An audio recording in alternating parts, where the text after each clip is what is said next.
Okay, come on, you guys. The Dan and Dan show is about ready to begin, and we're thank you all for coming today. We're delighted to have you here.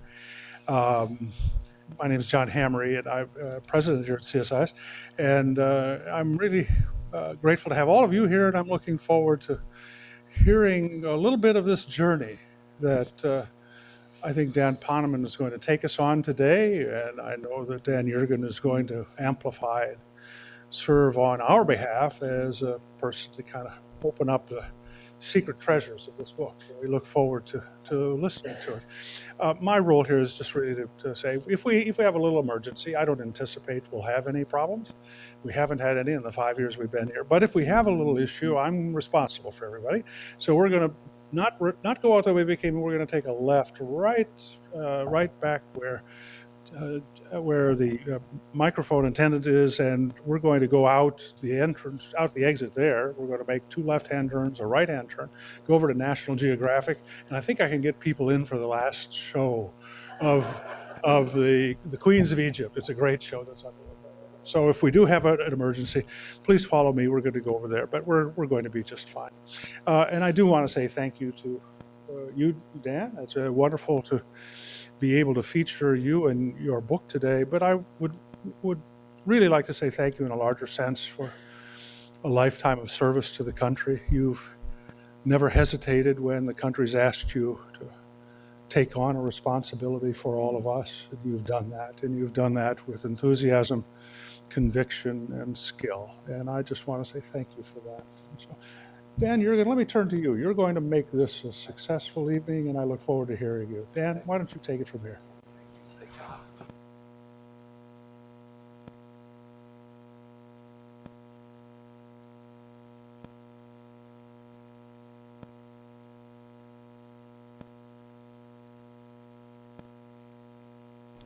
Currently CEO of Centrus Energy Company, and he's author of a previous book.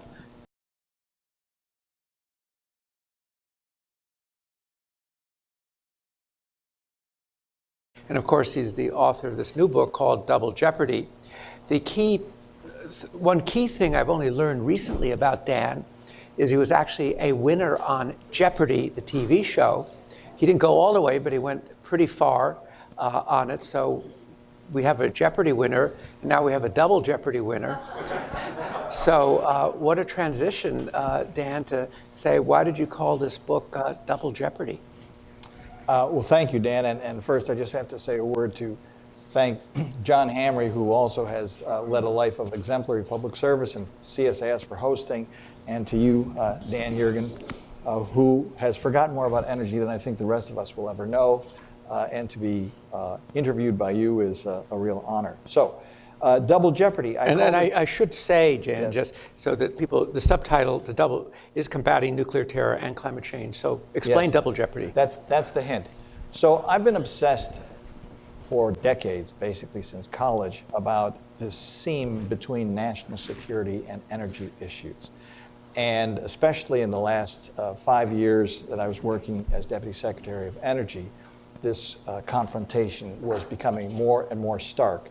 And frankly, I do think that we face 2 existential threats as a species. And one of them is the potentially catastrophic effects of unconstrained climate change, and the other is obviously nuclear annihilation. Now, for several decades, going back to watching videos of mushroom clouds, we've known and absorbed the critical importance of stopping the threat of nuclear proliferation. It's only more recently that we've had the same level of focus on climate change. And the key insight, I hope, of the book is that if we had a smarter U.S. nuclear policy, we could actually do better at confronting both of these threats. So if Dan, if part of it is the climate risk and nuclear weapons risk, so how does nuclear fit into dealing with climate?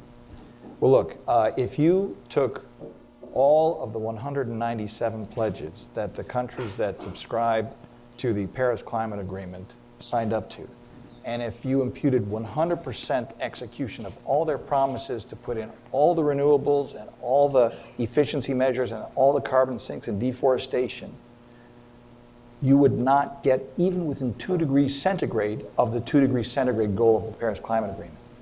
And the only way to get anywhere close to that objective, much less the more ambitious and critical 1.5 degree centigrade objective, is by a significant expansion of nuclear. This is what all of the studies show. This is what year after year the International Energy Agency when you say it's a proves. significant expansion, how many plants, nuclear power plants do we have in the world? There's roughly 400 nuclear power plants today, How much would we need? and you're talking about, if you're going to believe the International Energy Agency analyses, you need at least a doubling of that fleet to get the kind of climate targets that we're looking Dan, for. I think when I looked at the new Green Deal, or the Green New Deal, it didn't have nuclear in it. I think my impression of that, Dan, is it's an evolving discussion. And in fact, as recently as today, I saw reports that AOC has indicated that nuclear could play a part in a Green New Deal. In my judgment, you need to do that, because just think of this. You have to effectively, to get these global climate targets achieved, basically, we're going to have a doubling of electricity demand globally by 2050, and we're going to have to go to zero carbon emissions. There's just no way to do it. It's not math, it's arithmetic. You need that kind of expansion. So why hasn't nuclear been, I mean, I think everybody here would agree that it hasn't been, front and center as part of the solution. Why is that? There's a lot of baggage. And you've thought about this for years. Yeah, there's a lot of baggage. I always thought it was bad karma when people were talking in the early 2000s about a nuclear renaissance. The fact of the matter is that there have been significant public confidence issues. We had the 3 Mile Island episode in 1979. We had Chernobyl in 1986. And then just when people were starting to turn back to nuclear, we had the Fukushima disaster. And it destroyed public confidence. There's a huge fear factor still surrounding nuclear energy. And there's a real need to sort of get right on the safety, get right on the economics, but we also have to get right on public confidence. So, given what you've said, how do you get right on the public Well, confidence? look, it's interesting. I sometimes think, I lived in Argentina. One of my earlier books was about Argentina. And if you looked up in the sky, you would see a rat's nest of phone lines, and the phones never worked. And I said, whoever is going to fix this problem is going to be president for life. And Carlos Menem skipped that whole generation and went right to microwave. And he didn't get president for life, but he got another term. So in the same sense, I think, frankly, we may be seeing the end, certainly in this country, of the era of so-called Generation 3 stick-built reactors. There's a very exciting new generation of reactors that have much better technology. They're much safer technologies. And they can even burn former nuclear waste. And there's, I think, a real chance to sort of regain public confidence on smarter, better, cheaper reactors. I think that could be a very important factor. So what is the timing of those reactors? So there's a lot of them in development right now. I think there is a light water-based reactor called NuScale that they're talking about deploying 2025, 2026. Which is not so far away now. No, it's not so far away. One of the issues with nuclear is it takes a long time. We've got to do better at that too. But we're talking about things that are, roughly speaking, 5 to 6 years away. The more advanced technology is obviously still a bit further off. So you talk in the book about nuclear leadership here. You're talking about here with new reactors. Do we still have nuclear leadership? Have we lost it? Who's got it? So we are still building. We have 2 commercial reactors getting built in Georgia, the Vogtle reactors. That's the new AP1000 design from Westinghouse. But people often forget we've been building naval reactors continuously, and we're building 11 of those right now, 2 for the aircraft carriers and 9 for submarines. So we have not forgotten. Our quality is still second to none. Our safety standards are still second to none. But globally, we have lost the leadership because basically the world has moved ahead, and we have, frankly, given inconsistent signaling about our role in the global nuclear environment.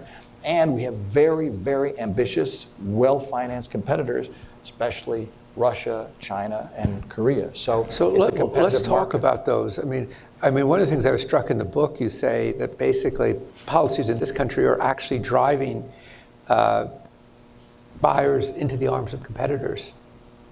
It's a sad thing because George Shultz once wrote, I think back in 1979, about light switch diplomacy, which is if you say yes one day and say no the next day, nobody's going to rely on your word.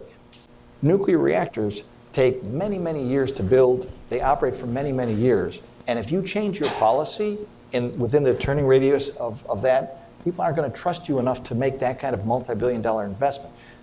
We need to stick to a consistent policy, and we have not been able to do that. And then we also have to recognize that the other governments who are out there bidding to sell reactors have the full force of their governments behind them, their presidents and their prime ministers. They are viewing nuclear exports as a geostrategic form of influence. When you get a deal to build nuclear reactors, there's 10 years of planning and building, 50, 60 years of operations, decommissioning. That's a century of relationships, and it burgeons out into other aspects of the relationship. I think this country has to go back to viewing nuclear in that kind of strategic context. So you talked about consistency. How are we inconsistent? Not so good. There was, and some of the inconsistency I think is warranted. In 1974, the world was surprised when India detonated a so-called peaceful nuclear explosion in May 1974, and it turned out that they had diverted so-called peaceful nuclear technology to weapons purposes. That led to a whole rethinking in the United States and a very tough new law that was passed in 1978, the Non-Proliferation Act. No one had standards that strong. It took the United States basically 20 years to persuade the rest of the world to bring their non-proliferation standards up to those standards. And then yet again, we talked about changing our standards with this so-called advent of what's been called a gold standard. And now, once again, we are out of whack with the rest of the world. So we really have to figure out what's a consistent policy and stick to it. So in the national defense strategy, it identifies Russia and China as strategic competitors. Tell us what they're doing in terms of nuclear, how they're competing. They are both viewing nuclear energy as a critical strategic element of their security and foreign policy. And I can tell you, having dealt with many years in one form or another with the Russians, I was over there a few years ago and they said, do you know why we're beating you everywhere on global nuclear exports? And I'm thinking to myself, is there any way I'm going to prevent you from answering this question? And I said, tell me. And this person said, in the old days, everyone wanted to do their own thing. Nowadays, if we go to these countries that are looking for new nuclear, they don't want to do everything themselves. They want us to come in, and we will give them uranium, we'll give them conversion services, we'll enrich it, we'll fabricate the fuel, we'll design the reactor, we'll build the reactor, we'll take the spent fuel out of the reactor, and we'll finance it. And we will get into what we call a build, own, operate transaction with you, so there's basically no risk on your side. Well, the United States doesn't do anything like that. Do they also not worry about profitability? Well, look, most of the countries in the world that are doing this are state-owned enterprises, and virtually all of them view this from a geostrategic political influence standpoint. So I'm not saying that they're not interested in profitability, but I would also say that they will go the extra mile to get the deal. Right. And they've been very generous with terms of finance. Right. And they're being built in emerging markets, basically. They're being built, the biggest reactor sale that went down in recent years was a well-known case in the United Arab Emirates, and the Koreans won that contract. India is building most of the reactor new build is happening in Asia, but if you have been reading recent press articles, you now see a bunch of new nuclear agreements being signed with African countries, and those contracts are basically being signed with Russia. China has also been very ambitious, but I think it's fair to say that Russia has been the dominant. So Russia is the dominant global exporter now. As some people in this room know, Marv knows, we're going in the opposite direction of nuclear in the United States. I think yesterday another 3 Mile Island was announced it was being closed down. Where does the prospects for nuclear between renewables over here and really cheap gas over here? Yeah.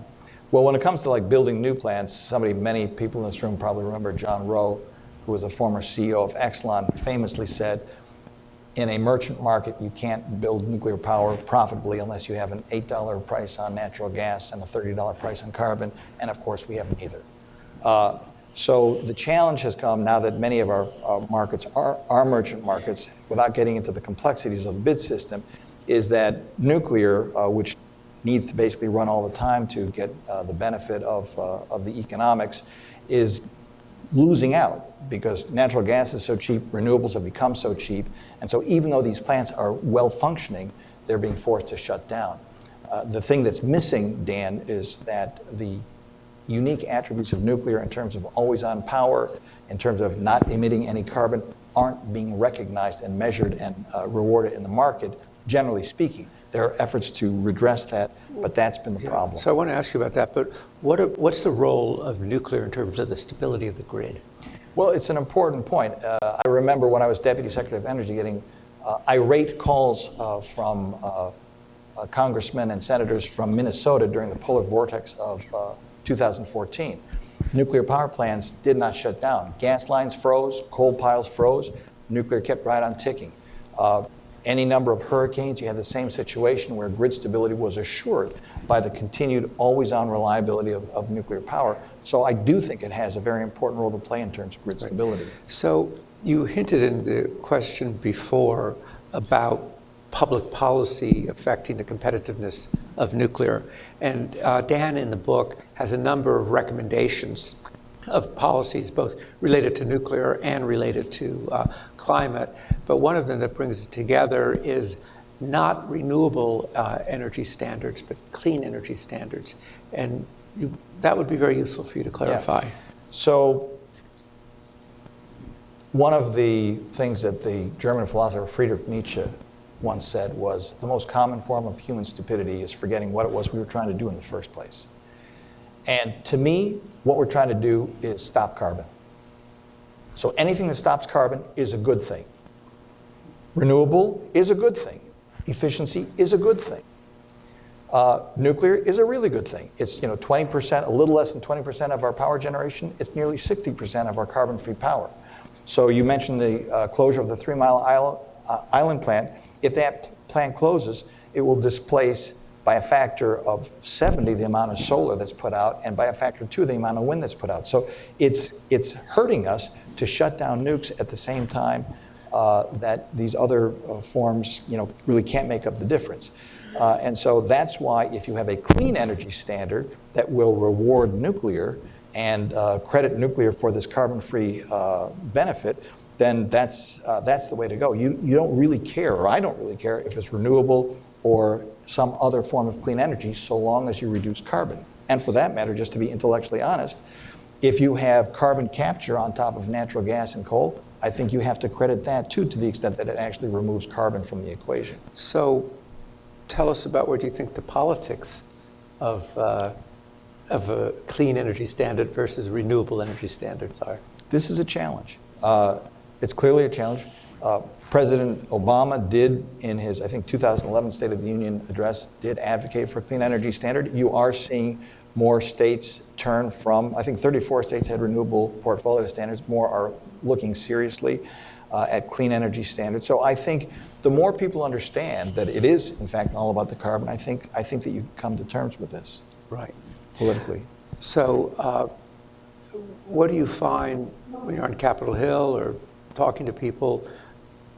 How much awareness is there of the issues about the role of nuclear? I think it's growing. I think, in a time that is sort of notably partisan in nature, we had 2 bills passed the Congress promoting nuclear energy last year. There's a lot of excitement about these advanced generation technologies. I was actually very encouraged to see that one of the problems that has really dogged nuclear over the years, nuclear waste, is now being promoted, some solutions being promoted yet again in bipartisan legislation that Senator Murkowski, Senator Alexander, and Feinstein are promoting. So I do think that there's a growing recognition. I really feel like we're on the cusp of a moment at which we could get to a much better place. And I actually think that this is a place where bipartisanship can really work. And do you feel you're seeing it? I do feel I'm seeing it. And the interesting thing about it, and this is a point I make in the book, you might be very skeptical about climate change at all, but you might think that U.S. global leadership on nuclear energy for national security purposes is important. Or you might take the opposite view and you're obsessed about climate change and want to get the least carbon possible out of our energy equation, and you're not really worried about all these national security issues. So everyone could actually come to some consensus around promoting a significant role for the U.S. in nuclear without necessarily agreeing on the exact reason why. Right. In the book, you talk about what you call the messy reality, which has to do with there's nuclear power and there's nuclear proliferation. How's the world doing on nuclear proliferation? It's a dangerous place, and it's getting more dangerous. Obviously, we're all very focused most recently on the North Korean challenge, which is something I've worked on a lot over the years. Well, you've written a book on it. Indeed. We are focused on the challenge of terrorists who are not constrained by any of the traditional constraints on people using nuclear weapons. There's also, as Sam Nunn has been very eloquent in discussing, the problem of radiological weapons, which is taking a very simple conventional weapon and wrapping it with some radioactive sources out of a hospital. So it's a huge problem out there. And I guess my point in connecting that to U.S. nuclear leadership is all of these are realities.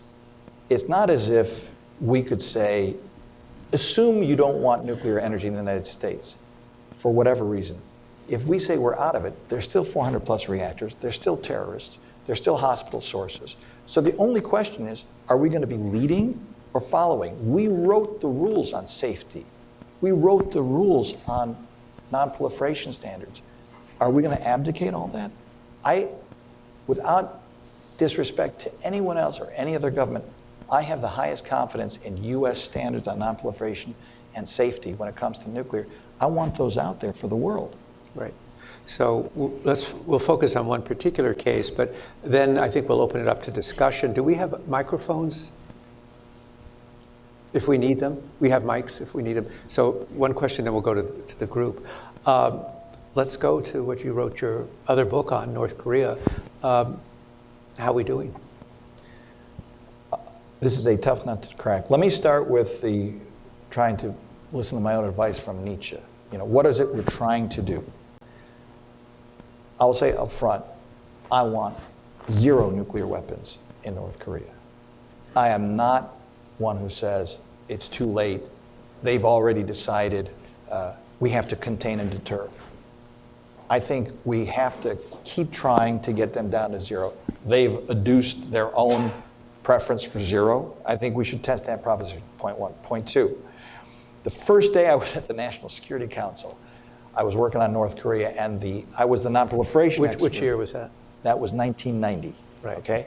And the guy who was the top Asia guy, I was the non-proliferation person, says to me, the thing about the North Koreans you must remember is they do not respond to pressure.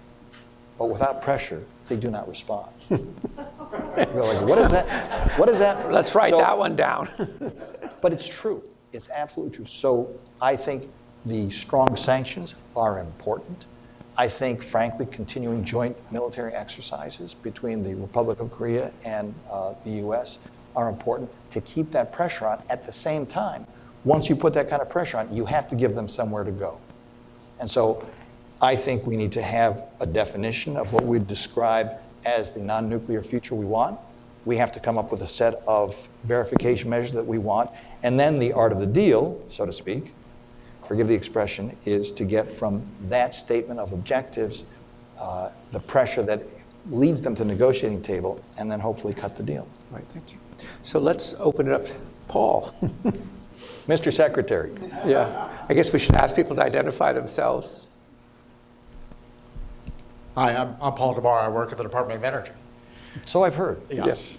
So since the cost curve of solar and wind and batteries and natural gas from various different technology drivers have dramatically been impacted in a positive way in the last decade, whereas nuclear has been flat and obviously it produces electricity as a commodity. What strings of research, what technologies in nuclear do you see as the more likely ones to, for the federal government to invest dollars in to try to bend the cost curve, since I think it's pretty hard, within that context of having a bunch of competition where cost has improved? Yeah. Not surprisingly, that's a great question. I'm going to make 2 points. One is not exactly to challenge the premise, but all those things you said about the declining cost curves, obviously absolutely true. That having been said, as has been recently published, it's easier to get the first 10% of carbon out of the atmosphere by those mechanisms than the last 10%. And as you get more and more, take one example, more and more solar, you just get more and more solar at the time of day that you don't need it. And so the analogy is, it's great to have one ice cream cone in the desert, but if you get 1,000 ice cream cones in the desert, unless you have a very big refrigerator, it's not so good. And the batteries aren't quite that good yet. So I think there is a natural limit that's been also quite well documented. But to your specific question, look, I think a couple of things. Number one, I think it's Gen 4 and Gen 5 reactors. And the thing I am a little bit torn, but not that much torn by, is do we let 100 flowers bloom, or do we pull a Rickover? And as an ex-Navy nuke, Mr. Secretary, you will know that the combination of Eisenhower's leadership, but Rickover's vision and drive is what led the nuclear Navy to down select, maybe prematurely, I don't know, to a light water reactor. And then they took those submarine reactors, transplanted at the shipping port, and got the whole domestic industry going. I think that's the kind of public-private partnership we need. And I'll give you one example specifically. I've advocated for years unsuccessfully, even when I was in government, is if you believe in the concept of small modular reactors, don't build one a decade for 8 decades, see if you can build 8.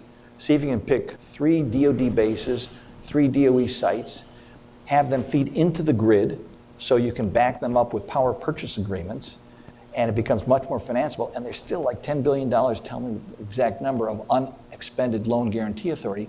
You can actually do this without impinging too greatly on the backs of the taxpayers and establish a proposition that these smaller reactors can work. And I think that's the kind of thing government should be doing. So Admiral Rickover certainly demonstrated one way to get things done. He held 2 key positions at the same time, so he'd write memos to himself and then approve it. Done, deal done. Another question?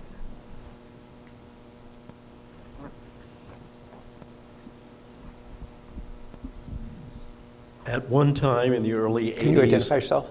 Herb Rose. At one time in the early 80s, I was such a believer in nuclear energy that I invested in whoops. Does anybody remember what whoops were? The largest bond failure in history. But now with Chernobyl and Fukushima and 3 Mile Island in our history, and just enough engineering, considering cyber attacks and the lack of enthusiasm on the part of maybe certain government agencies and power plants to put up sufficient barriers, why should Americans have faith in the nuclear energy industry as far as power sources? Well, I think that everyone in the country, and certainly including in the nuclear industry, went to school on these horrible events, including obviously the 9/11 attacks. The Nuclear Regulatory Commission has promulgated all kinds of additional standards of extremely costly but worthwhile investments to make. And I think the only thing you can do to establish public confidence is to show that it's earned, and to show to the American people and do tours, do education, that it can be operated and operated safely. Everything in life, is a comparison of one form of risk for another, and it turns out after 9/11, many more people died in car accidents than ever would have died in plane crashes.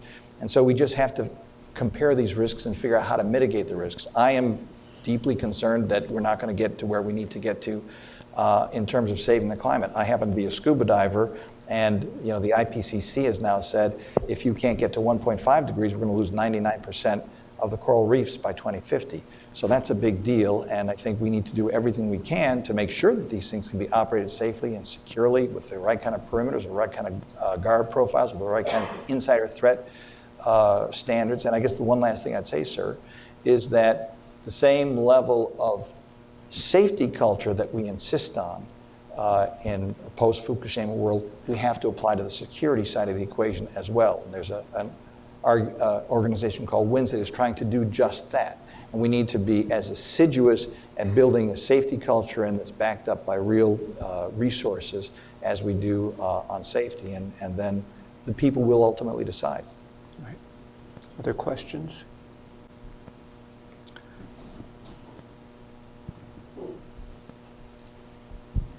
Reed Dutchin with the UN Foundation.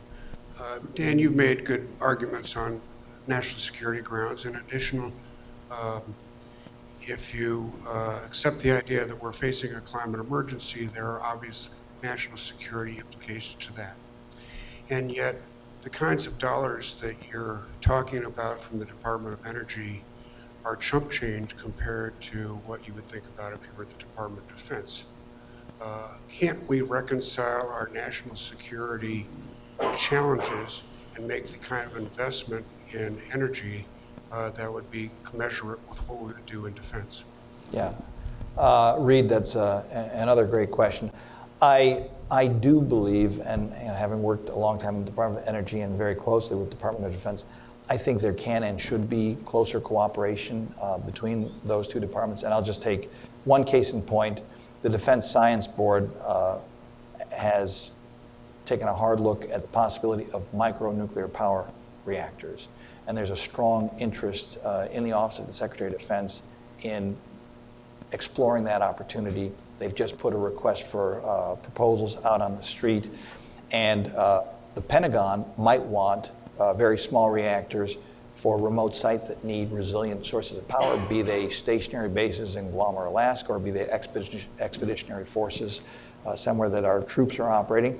If you are looking at any form of directed energy weapons, you're going to need something like that. And so, for example, right now, in a field where I happen to be working, uranium enrichment, if you're looking to find sufficient demand signals to make a private sector investment, you're not going to find it for many years. But if you are backed up by a need from a national security perspective to have something to supply this new form of high-assay, low-enriched uranium to those microreactors, there's a way to sort of twin the DoD commitment and interest with the DOE interest in promoting these for climate and other reasons, advanced generation technology. So I think that's a very fertile ground that we should explore further.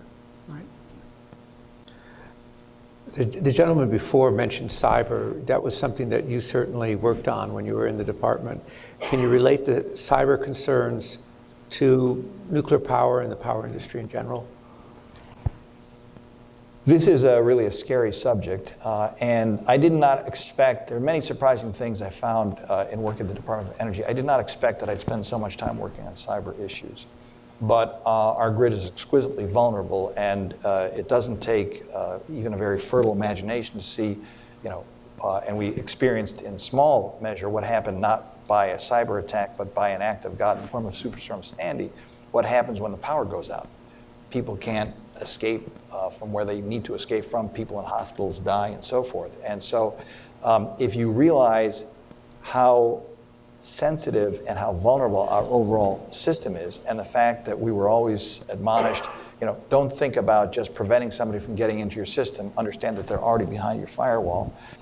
It's very hard to exaggerate the vulnerability, and it's very hard to exaggerate the kind of very focused attempt we need to make at a layered defense that is truly resilient. And when you think about the interconnections of our own national grid, there are a lot of very powerful implications about how you even design the grid.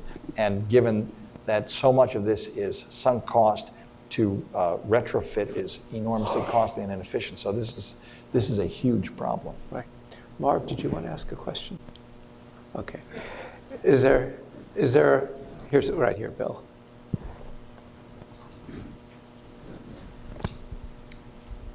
Bill Eichert, consultant. Dan, put yourself in the shoes of somebody who is going in and briefing the planning department of a investor-owned utility, and make the argument of, sort of choose this option versus choosing in a world when power growth is pretty flat, And a lot of the incremental power is being met by either combined cycle natural gas or renewables.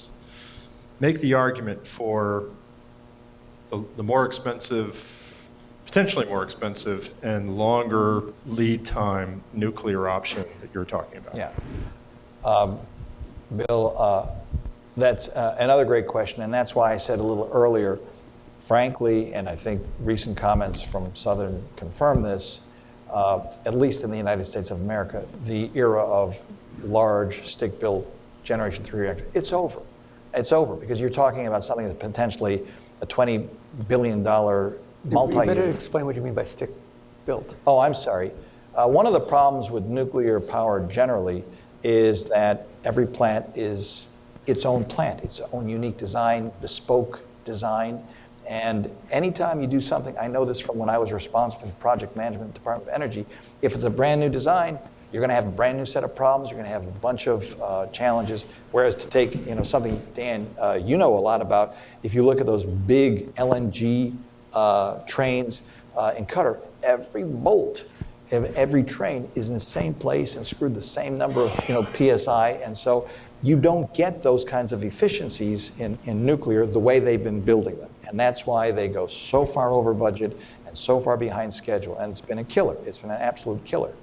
So that's not happening anymore, right? And if you're a investor-owned utility with a market cap of 20, 25 billion, you're not going to do a 20, 25 billion kind of project. And by the way, if it's going to take 10, 15 years and you're going to retire in 7, like what's this? It doesn't make any sense. And therefore, you really have to, I think, change the equation. Part of it has got to be that the things that have not been rewarded about nuclear need to get rewarded. So I couldn't make the argument to the planning committee of the IOU unless there was something happening on the public policy side. So you just saw probably a week or two ago, Entergy came out with a very interesting paper about how they would come to a 2-degree scenario from their perspective. Once you get into that space, now you can look at other options. And this is where the Generation 4, Generation 5 options come in. If you take, for example, as you well know, a combined cycle gas plant, instead of taking 15 years and $15 billion roughly, it takes a year and a half and $1.5 billion, again, that's not a hard translation to make. You're going to go with the combined cycle gas. However, if some of these other attributes get valued, like the stability, resilience, carbon-free nature on the one hand, and then you get better, faster, cheaper designs, I think that's the only way. That's the only way this works. So Dan is going to be here to sign books afterwards. I think he's left us with a very clear notion that part of the future of nuclear and addressing it is the next generation of nuclear, not the ones that are here now. This is both a profound book and one written with great clarity. So I would say that Dan, our Jeopardy winner, has a winner here with Double Jeopardy. And on behalf of everybody, thank you for this afternoon. Thank you. Thank you. Thank you. And I guess the